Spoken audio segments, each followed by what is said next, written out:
Welcome back दोस्तों, स्वागत है आपका मेरे चैनल पे।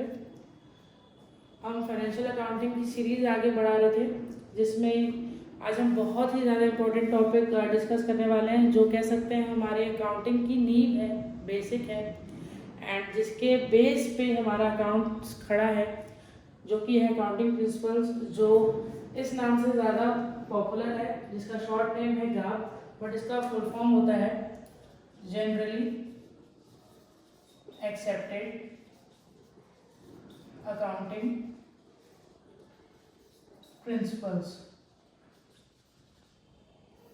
बहुत ही ज़्यादा कह सकते हैं, बहुत ही ज़्यादा रेशियो में लोग इस चैप्टर को छोड़ के आगे बढ़ते हैं। उन्हें सीधे न्यूमेरिकल पर अटैक करना होता है, नहीं मुझे न्यूमेरिकल लगाना है। बट आपको ये जान लेना चाहिए कि हमारा न्यूमेरिकल की ही बुनियाद ये है, क्योंकि अगर आप इस चैप्टर को नहीं समझते हैं, इस टॉपिक को नहीं समझते हैं, तो आप अकाउंट्स में कुछ भी कंसेप्ट से समझने की तो भूल ही जाइए, क्योंकि यही हमें बताता है कि कोई चीज़ अगर हो रही है तो क्यों हो रही है, किस वजह से हो रही है।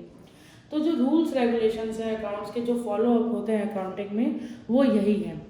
अकाउंटिंग प्रिंसिपल्स, नाम ही इनका प्रिंसिपल, सिद्धांत है जिनके बेसिस पे हमारा अकाउंट्स टिका हुआ है। तो हम बात करेंगे अकाउंटिंग प्रिंसिपल्स की आज। ये अकाउंटिंग प्रिंसिपल जो है, ये दो कैटेगरी में बटे हुए हैं, और आप ये भी जान लीजिए इस कंसेप्ट से अगर आप क्वेश्चंस ढूंढ रहे हैं तो आपको इनिशियल डेज में भी मिलेंगे, यानी आप अगर 9 से भी स्टडी कर रहे हैं तो आपको वहाँ से मिलेंगे, एंड अगर आप यूजीसी हायर्स की भी एग्जाम दे रहे हैं तो भी आपको इस चैप्टर के क्वेश्चंस मिलेंगे ही मिलेंगे। तो ये इतना इम्पोर्टेंट चैप्टर है। तो इन प्रिंसिपल्स को दो कैटेगरी में बांटा गया है, एक है हमारे अकाउंटिंग कंसेप्ट्स और एक है हमारे कन्वेंशंस। पहले कंसेप्ट्स की बात कर लेते हैं। बहुत सारे कंसेप्ट्स हैं हमारे, जिसमें हमारा बेसिक कंसेप्ट है गोइंग कंसर्न कंसेप्ट। बिजनेस हमेशा ये मान के किया जाता है कि ये हम अनंत काल तक हम जीवित हैं, या हम जब तक जी रहे हैं, जब तक हम काम कर सकते हैं, तब तक हम इस बिजनेस को कंटिन्यू करेंगे, एंड इवन आफ्टर दैट अगर हमें कुछ हो भी जाता है तो हमारी पीढ़ी इसको आगे बढ़ाएगी। हमेशा इस सोच के साथ कोई भी बिजनेस स्टार्ट किया जाता है। तो ये किस कंसेप्ट पे टिका होता है? That is going concern concept, मतलब कि बिजनेस हमेशा के लिए चलता रहेगा। इस कंसेप्ट की वजह से ही हम अकाउंट्स में बैलेंस, सीडी एंड बीडी का यूज करते हैं, क्योंकि हमें सीडी बीडी मैंने क्या हुआ, carry down and draw down, मतलब ये बैलेंस, मतलब इस साल का ये बैलेंस बचा है, इसको अगले साल ले जाओ। तो ये सोच है ना कि हमारा बिजनेस अगले साल भी रहेगा, तो उसी वजह से हम सीडी और बीडी का उपयोग करते हैं, इसको यूज करते हैं इस गोइंग कंसर्न कंसेप्ट की वजह से, जो ये मानता है कि बिजनेस हमेशा चलता रहेगा बहुत ही लंबे समय तक। दूसरा इंपॉर्टेंट कंसेप्ट है अकाउंटिंग एंटिटी, या बहुत लोग इसे सेपरेट एंटिटी भी कहते हैं। अकाउंटिंग एंटिटी यही कहता है कि बिजनेस अलग एंड उसको चलाने वाला बिजनेसमैन अलग, ये दोनों ही डिफरेंट पर्सन है। आप कभी भी बिजनेस को बिजनेसमैन या बिजनेसमैन को बिजनेस की तरह ट्रीट नहीं कर सकते।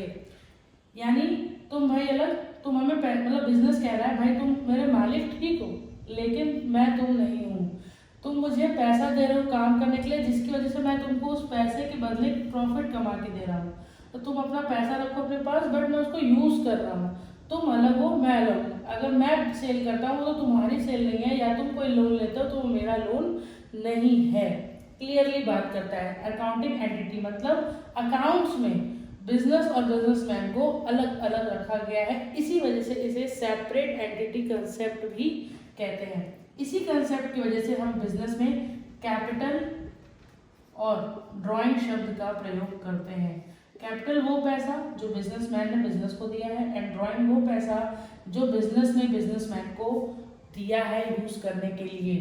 तो अगर ये दोनों अलग है तभी तो ये टर्मोलॉजी भी आई है, अदरवाइज सिंपल कैश यूज कर लेते, जो भी पैसा आ रहा है या जो भी पैसा जा रहा है, लेकिन नहीं, क्योंकि ये दोनों अलग है इसलिए इनकी टर्मोलॉजी भी अलग अलग होती है। तीसरा इंपॉर्टेंट कंसेप्ट है हमारा, that is money measurement concept.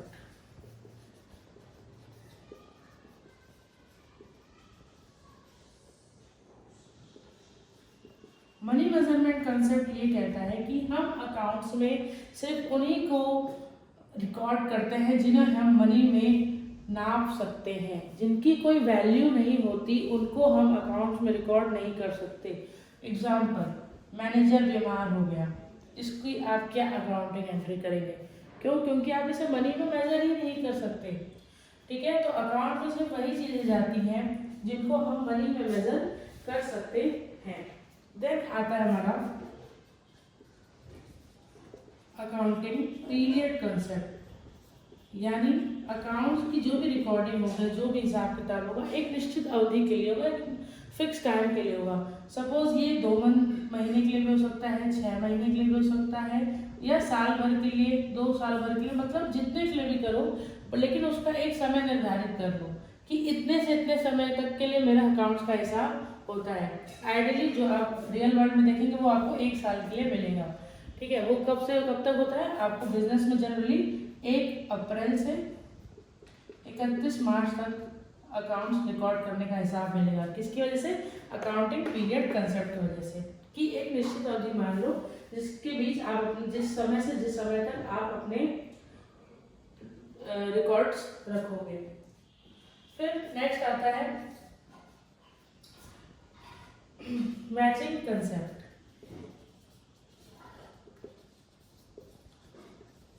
अब ये मैचिंग कंसेप्ट क्या है? नाम से ही क्लियर हो रहा है कि आपका जो भी आप बिजनेस ऑपरेशंस कर रहे हो, अपने बिजनेस में काम कर रहे हो, ठीक है, तो वो आपका मैच इन द सेंस कि आपने बिजनेस में जितना पैसा लगाया, आपको क्या बिजनेस से उतना पैसा वापस मिल रहा है कि नहीं, दैट इज मैचिंग। ठीक है, तो मैच करना चाहिए, मतलब आपकी जो कॉस्ट है क्या आपके रेवेन्यू को मेजर मतलब बराबर आ रही है कि नहीं। अब कॉस्ट और रेवेन्यू अगर बराबर आ जा रहे हैं तो बिजनेस का मतलब क्या है? तो मतलब कॉस्ट प्लस प्रॉफिट क्या आपके रेवेन्यू के बराबर है? क्या ये मैच कर रहा है? That is your matching concept. फिर नेक्स्ट आता है हमारा revenue recognition. Revenue recognition concept, मतलब आप धंधा कर रहे हो तो भाई दान पात्र के लिए तो कर नहीं रहे हो। मतलब क्या कि आप जो बिजनेस में पैसा लगा रहे हो, आपको उसका आउटकम भी मिल रहा है। आप उस जो भी आपने धंधे में पैसा लगाया, आपने सामान बनाया, आपने उसको बेचा एंड आपको उससे पैसा मिला, यानी रेवेन्यू इनकम होनी चाहिए। तो यही आपके बिजनेस का मेन मोटिव होना चाहिए। अकाउंट्स भी इस चीज को कहता है। फिर एक्रूअल कंसेप्ट। एक्रूअल कंसेप्ट क्या कहता है कि आप जो भी बिजनेस में काम कर रहे हो, ठीक है, तो वो तभी मतलब रिकॉर्डिंग करो ना, बिजनेस में अकाउंट्स में क्या करो, रिकॉर्डिंग करो। एक्रूअल मतलब जब वो घटना हो चुकी हो, घटना होने के बाद ही वो अकाउंट्स में रिकॉर्ड होनी चाहिए। After the event is done, transaction is done, then you should be record the transaction, says accrual concept. Next dual aspect concept. Dual aspect concept ये कहता है कि आप जो भी ट्रांजैक्शन करोगे उसके हमेशा 2 पक्ष होंगे, एक होता है डेबिट और एक होता है क्रेडिट। डेबिट एंड क्रेडिट, और ये हमेशा क्या होता है, इक्वल। इसी कंसेप्ट पे हमने पिछली वीडियो में अकाउंटिंग इक्वेशन भी देखी थी कि डेबिट क्रेडिट या एसेट लायबिलिटी हमेशा ही बराबर होते हैं। और एक दो कंसेप्ट इसमें हम देखेंगे। एक तो है हमारा हिस्टोरिकल कॉस्ट कॉन्सेप्ट। मतलब अब जैसे कुछ चीजें ऐसे होती हैं कि आज उसकी वैल्यू कुछ और है, कल उसकी वैल्यू कुछ और होगी। तो अकाउंट्स ये कहता है कि जब वो घटना हो रही है तब उसकी क्या वैल्यू है, हमेशा अकाउंट्स उसी को रिकॉर्ड करेगा, ना कि प्रेजेंट वैल्यू को रिकॉर्ड करेगा। एंड लास्ट आता है हमारा वेरिफिकेशन कंसेप्ट। मतलब हम अकाउंट्स में उसी को रिकॉर्ड करेंगे जिसका वेरिफिकेशन यानी जिसका सबूत, जिसका साक्ष्य मेरे पास है, जिसको हम फ्यूचर में प्रूफ न कर सके, उसे हम रिकॉर्ड नहीं करते हैं। तो ये हमारे कुछ कंसेप्ट्स हो गए। अब कन्वेंशंस की बारी। कन्वेंशन बेसिकली हमारे सिर्फ 4 हैं, ज़्यादा नहीं है। इसमें मैं हटा देती हूँ, अदरवाइज आपको थोड़ी कंफ्यूजन हो सकती है।